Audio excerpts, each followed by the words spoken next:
magtipon, kawitan ng Panginoon, sa piling sariwain, pagliligtas niya sa atin.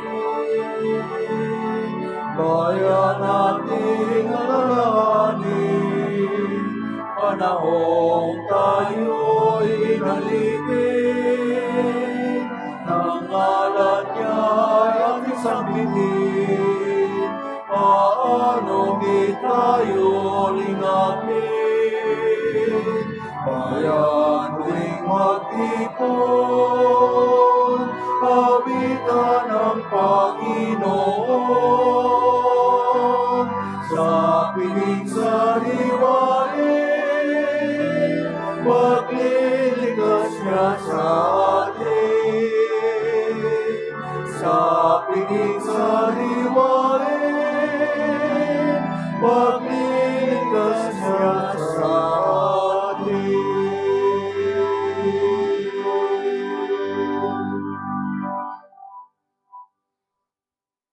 We begin in the name of the Father, and of the Son, and of the Holy Spirit. Amen. The Lord be with you. And with your spirit, My dear brothers and sisters, on this last day of January, we celebrate the memorial of Saint John Bosco, a priest. He dedicated his priestly life for the taking care of the abandoned youth. Let us ask the intercession of Saint John Bosco, that we too may have the heart towards those who are marginalized and vulnerable among us. To prepare ourselves for this Eucharistic celebration, let us acknowledge our sins and ask God's pardon and mercy. Lord Jesus, you came to gather the nations into the peace of God's kingdom. Lord, have mercy. Lord, have mercy. Lord Jesus, you come in word and sacrament to strengthen us in holiness. Christ, have mercy. Christ, have mercy. Lord Jesus, you will come again in glory with salvation for your people. Lord, have mercy. Lord, have mercy. May Almighty God have mercy on us, forgive us our sins, and bring us to everlasting life. Amen. Let us pray.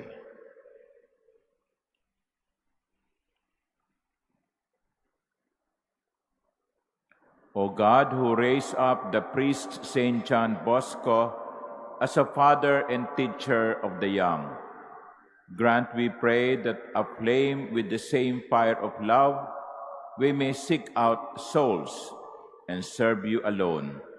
Through our Lord Jesus Christ, your Son, who lives and reigns with you in the unity of the Holy Spirit, God, forever and ever. Amen. Please be seated.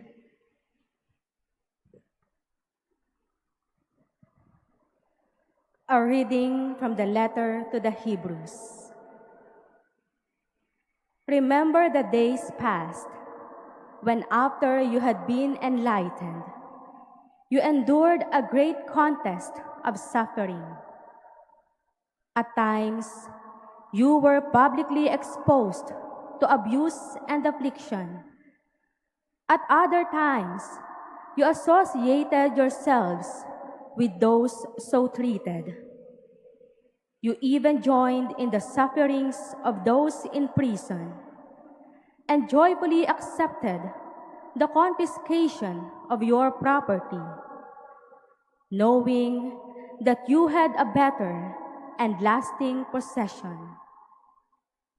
Therefore, do not throw away your confidence. It will have great recompense. You need endurance to do the will of God and receive what He has promised. For after just a brief moment, He who is to come shall come. He shall not delay. But my just one shall live by faith. And if he draws back, I take no pleasure in him. We are not among those who draw back and perish, but among those who have faith and will possess life. The word of the Lord. Thanks be to God. The salvation of the just comes from the Lord. The salvation of the just comes from the Lord. Trust in the Lord and do good, that you may dwell in the land and be fed in security. Take delight in the Lord, and he will grant you your heart's requests. The salvation of the just comes from the Lord. Commit to the Lord your way. Trust in him, and he will act. He will make justice dawn for you like the light. Bright as the noonday shall be your vindication. The salvation of the just comes from the Lord. By the Lord are the steps of a man made firm, and he approves his way. Though he fall, he does not lie prostrate, for the hand of the Lord sustains him.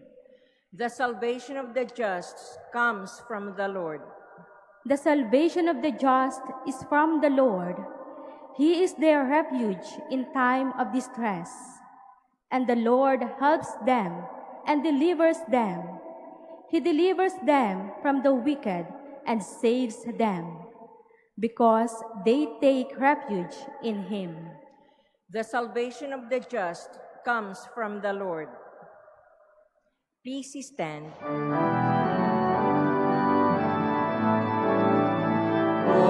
Hallelujah, hallelujah, hallelujah. I wait for the Lord, my soul waits for his word. Hallelujah, hallelujah, hallelujah. Hallelujah, hallelujah, hallelujah.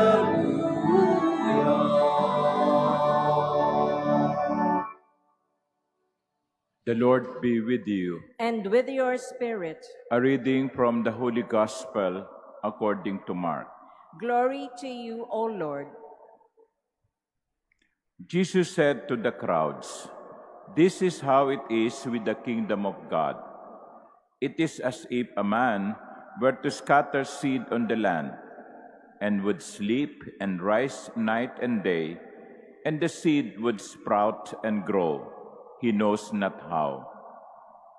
Of its own accord, the land yields fruit, first the blade, then the ear, then the full grain in the ear. And when the grain is ripe, he wields the sickle at once, for the harvest has come." He said, "To what shall we compare the kingdom of God? Or what parable can we use for it? It is like a mustard seed that when it is sown in the ground is the smallest of all the seeds on the earth. But once it is sown, it springs up and becomes the largest of plants and puts forth large branches so that the birds of the sky can dwell on its shade." When many such parables he spoke the word of them to them as they were able to understand it. Without parables he did not speak to them, but to his own disciples he explained everything in private.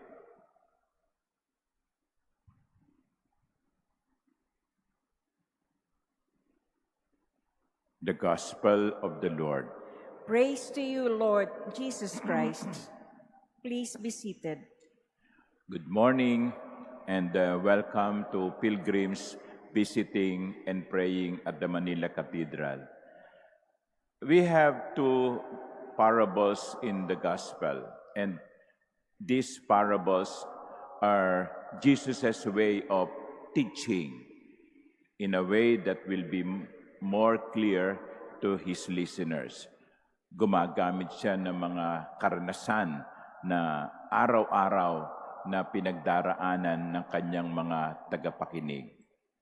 I think that's a very good teaching method when people will understand you because you use stories. And there are two parables, or there's two stories that teach about the kingdom of God. And the first parable reminds us that it is God's work. The kingdom of God, the establishment of God's kingdom is God's work. In the gospel, Jesus said, the seed would sprout and grow, the farmers not knowing how. But of course, with the modern knowledge, we know how. No, we know how. But it is the hand of God that moves the soil to produce nourishment so that the roots will be nourished. It is the hand of God that makes the plant grows. Gawa ito ng Diyos. Kaya kapag ito'y gawa ng Diyos, walang makapipigil sa paglago nito. I think it's a very good measurement when we ask, is this God's will? If it is God's will, nothing or no one can prevent it from happening. If it is not God's will, nothing will happen. Kapag ito'y gawa ng Diyos, walang makapipigil dito. Kung hindi ito kalooban ng Diyos, walang mangyayari. Kaya magandang itanong natin sa ating mga sarili bago natin simulan ang isang bagay. Ito ba ang gusto ng Diyos? Kasi kapag ito ang gusto ng Diyos, maaaring mahirap sa simula, pero magtatagumpay sapagkat ginusto ito ng Diyos. All that the farmer has to do is to plant. That is his role, to plant. And he leaves everything to God's hands to make the harvest. Ito rin na isang, masasabi nating hamon sa ating lahat. No? Kasi kung minsan, we work so hard, it is as if everything depends on us. Minsan naiisip ko, Lord, simbahan mo naman to no? Kaharian mo naman to Mission mo naman to, instrumento lang ako. Because sometimes we priests, no, work so hard that we forget that it is not our work alone. Kaya sinasabi ko, basta, sige, magbibigay ako ng homily, no? Alam ko, may mga nakikinig. Alam ko, meron ding hindi, no? Yung isip nasa kung saan-saan. Pero sasabihin ko, basta ako ang nagtatanim, no? Bahala ang Diyos. Bahala ang Diyos kung ito'y kanyang pagbubungahin. And you know, sometimes I am surprised because people will come to me and say, Father, do you remember sometimes you said something like this? No? Na natouch ako doon sa sinabi mo. And then, I did what you said. Biyaya ng Diyos yun Hindi ako ang nagpakilos para siya kumilos. Ang Diyos ang kumilos para yung taong ito ay gawin ang tama. Isang lesson to sa atin na magtiwala sa Panginoon. Gawain niya ito Siya ang kikilos. Siya ang magbibigay ng bunga. All we have to do is to plant. To plant the seed. And it is the Lord that will make it grow. Amen.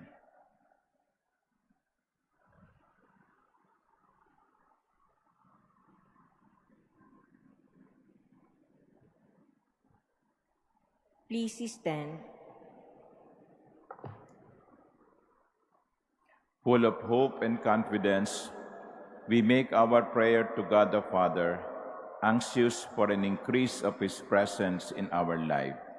To every petition, our response would be, Divine Sower, make our lives fruitful. Divine Sower, make our lives fruitful. That the Church may continue to grow and be a symbol of justice, love, and truth in the world. Let us pray to the Lord. Divine Divine Sower, Sower, make our lives fruitful. That as a community, we may not be idle in our life of faith, but every day seek God even in our difficulties and sufferings. Let us pray to the Lord. Divine Sower, make our lives fruitful. That families, especially our children, may grow in the ways of grace and mature into Christ-like people. Let us pray to the Lord. Divine Sower, make our lives fruitful. fruitful. That the sick may be strengthened in their faith by uniting their sufferings with Christ. Let us pray to the Lord. Divine Sower, make our lives fruitful. That our beloved dead may reap the fruits of peace, joy, and serenity in God's kingdom. Let us pray to the Lord. Divine Sower, make our lives fruitful.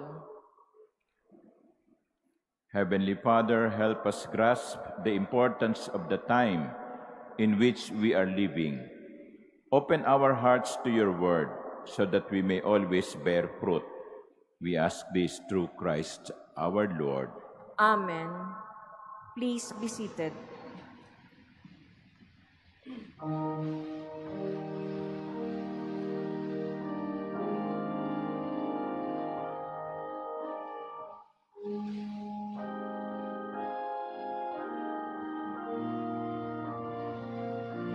Blessed are you, Lord God of all creation. Through goodness we have this bread to offer, which earth has given and human hands have made.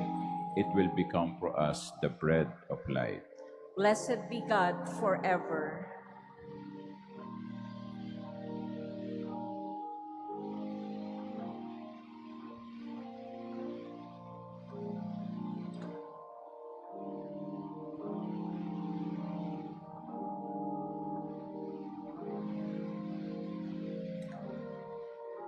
Blessed are you, Lord God of all creation. Through goodness we have this wine to offer. Fruit of the vine and work of human hands, it will become our spiritual drink. Blessed be God forever.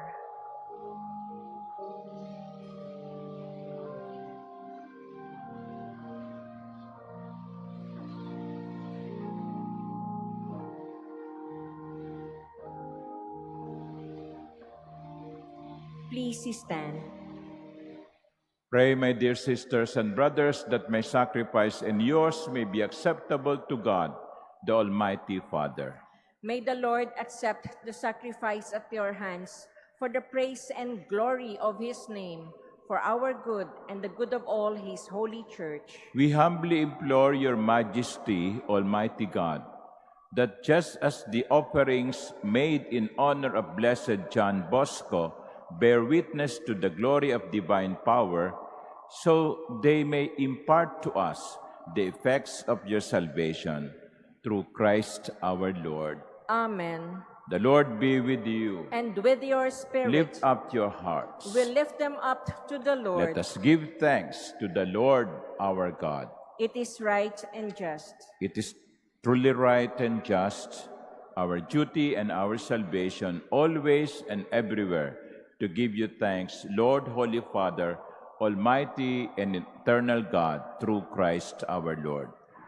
For as on the festival of St. John Bosco, you bid your church rejoice, so too you strengthen her by the example of his holy life, teach her by his words of preaching, and keep her safe in answer to his prayers.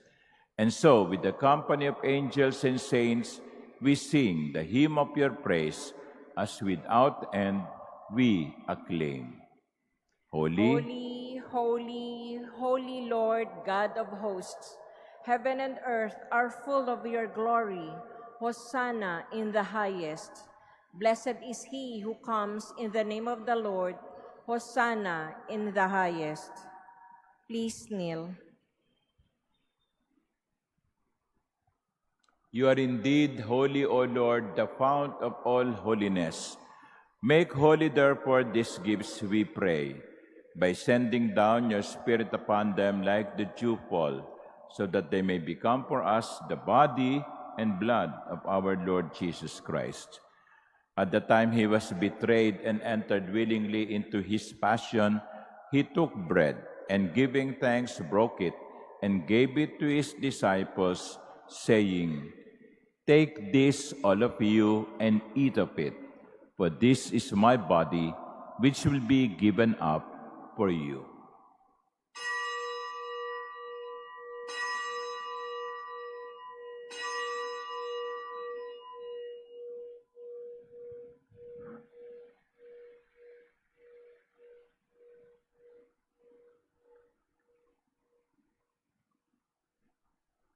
In a similar way, when supper was ended, he took the chalice, and once more giving thanks, he gave it to his disciples, saying, "Take this, all of you, and drink from it. For this is the chalice of my blood, the blood of the new and eternal covenant, which will be poured out for you and for many for the forgiveness of sins. Do this in memory of me."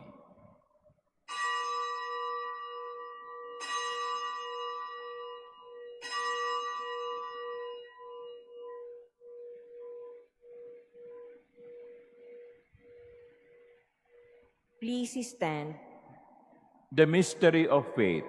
We proclaim your death, O Lord, and profess your resurrection until you come again. Therefore, as we celebrate the memorial of his death and resurrection, we offer you, Lord, the bread of life and the chalice of salvation, giving thanks that you have held us worthy to be in your presence and minister to you. Humbly we pray that partaking of the body and blood of Christ, we may be gathered into one by the Holy Spirit. Remember, Lord, your church is spread throughout the world, and bring her to the fullness of charity, together with Francis, our Pope, and Jose, our Bishop, and all the clergy. Remember also our brothers and sisters who have fallen asleep in the hope of the resurrection, and all who have died in your mercy.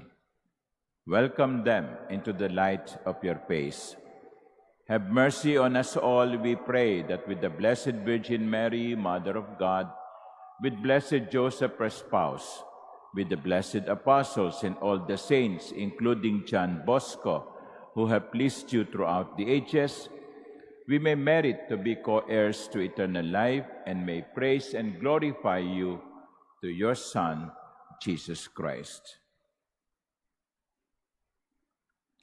Through him, and with him, and in him, O God, Almighty Father, in the unity of the Holy Spirit, all glory and honor is yours forever and ever. Amen. At the Savior's command, and formed by divine teaching, we dare to say, Our Father, Who art in heaven, hallowed be thy name.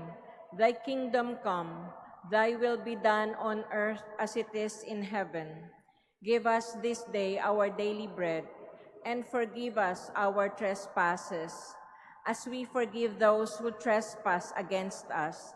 And lead us not into temptation, but deliver us from evil. Deliver us, Lord, we pray, from every evil. Graciously grant peace in our days, that by the help of your mercy we may be always free from sin and safe from all distress, as we await the blessed hope and the coming of our Savior, Jesus Christ. For the kingdom, the power, and the glory are yours, now and forever. Lord Jesus Christ, who said to your apostles, Peace I leave you, my peace I give you, look not on our sins, but on the faith of your church, and graciously grant her peace and unity in accordance with your will, who live and reign forever and ever. Amen. The peace of the Lord be with you always. And with your spirit. Let us offer each other the sign of peace.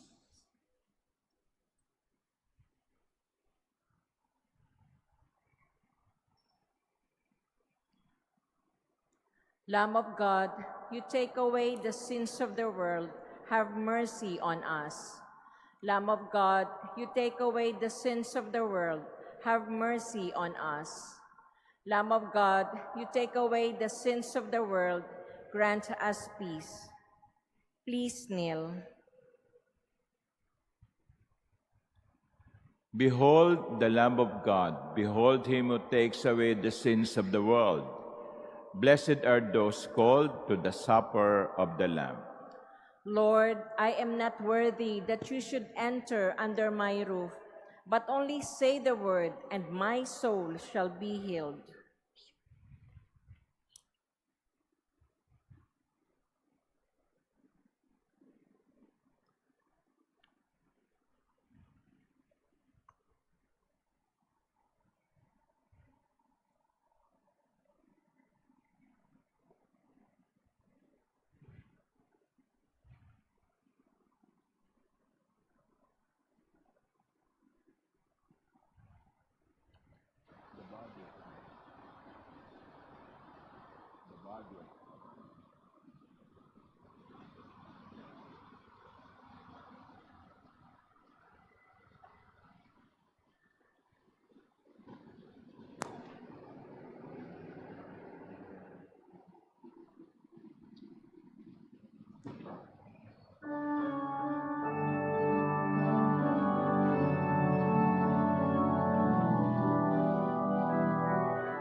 O Diyos, Ikaw ang laging hanap. Loob ko'y Ikaw ang tanging hangat. Nauuhaw ako parang tigang na lupa sa tubig ng iyong pag-aaruga. Ika'y pagmamasdan sa dakong banal nang makita ko ang iyong pagkarangal. Dadalangin ako, nakataas aking kamay, magagalak na awit ng papuring ialay. Ngunit ako'y ikaw habang nahihimlay, pagkat ang tulong mo sa akin ay taglay sa lilim ng iyong mga pakpak. Umawit,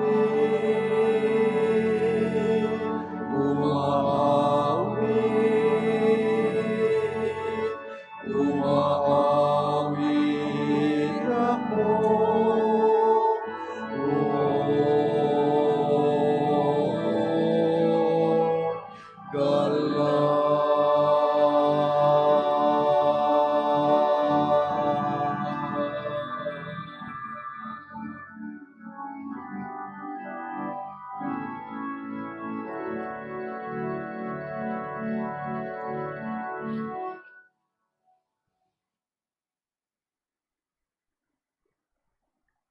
Please stand. Let us pray. May the mysteries we have received, O Lord, prepare us, we pray, for the eternal joys that as a faithful steward, Blessed John Bosco came to deserve, through Christ our Lord. Amen. Again, I would like to remind you that this coming Sunday, February 2, will be the feast of the presentation of the Lord. It is also the feast of Our Lady of Candelaria. So if you go to Mass on Sunday, you may bring candles that will be blessed during the Mass. Thank you. The Lord be with you. And with your spirit. And may Almighty God bless you, the Father, and the Son, and the Holy Spirit. Amen. The Eucharist has been offered. Go in the peace of Christ. Thanks be to God.